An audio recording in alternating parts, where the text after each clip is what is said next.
Iran का बादशाह बहुत दिनों से परेशान था। यूं तो हर तरफ खुशहाली का दौर था, मगर बादशाह की परेशानी की वजह इसकी इकलौती बेटी उसकी शहजादी सना थी।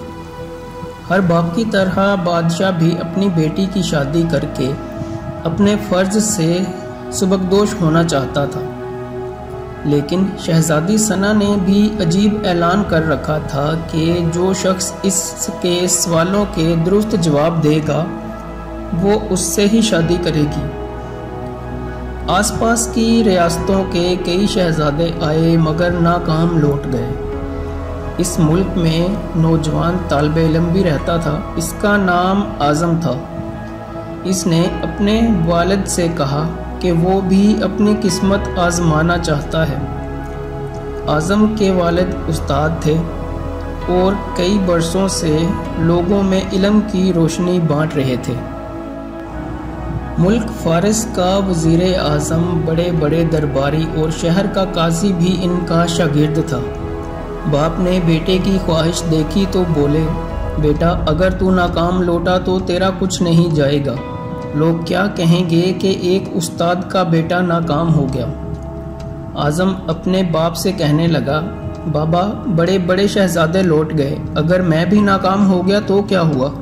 ये तो मुकाबला है, जो भी जीत ले और शायद वो खुश नसीब मैं ही हूँ। आखिर बाप को बेटे की जिद माननी पड़ी। आज़म खुशी खुशी महल की तरफ चल पड़ा। शहर भर में ये खबर जंगल की आग की तरह फैल गई कि एक आलिम का बेटा किस्मत आजमाने महल में चला आया है। मुकर्ररा वक़्त पर महल लोगों से खचाखच भरा हुआ था। बादशाह तख्त पर बैठा था। मलका आलिया भी महल में मौजूद थीं। वज़ीर, अमीर, दरबारी और अवामुन्नास सब दरबार में मौजूद थे। आखिर शहजादी ने अपना पहला सवाल कर डाला। उसने शहादत की उंगली फिजा में बुलंद की। आज़म ने कुछ देर तवक्कुफ किया और फिर शहादत वाली उंगली के साथ वाली उंगली भी फिजा में बुलंद की। ये देखकर शहजादी मुस्कुरा दी और बोली, शाबाश ए नौजवान, तुम पहला मरहला कामयाबी से तय कर गए हो।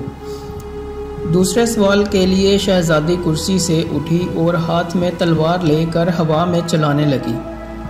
कुछ देर बाद वो दोबारा अपनी नशिस्त पर आकर बैठ गई। बादशाह समेत हर दरबारी की नज़र आज़म पर थी। आज़म खड़ा हुआ और अपनी जेब से कलम निकाल कर फ़ज़ा में बुलंद कर दिया। शाबाश ए नौजवान, हम खुश हुए।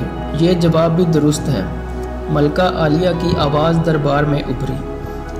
इसी के साथ दरबार मुबारक हो की आवाज़ से गूंज उठा। दो सवालात क्या थे, इनके जवाबात क्या थे? अब हर शख्स इस पर गौर कर रहा था कि शहजादी ने क्या पूछा और आज़म ने क्या जवाब दिया।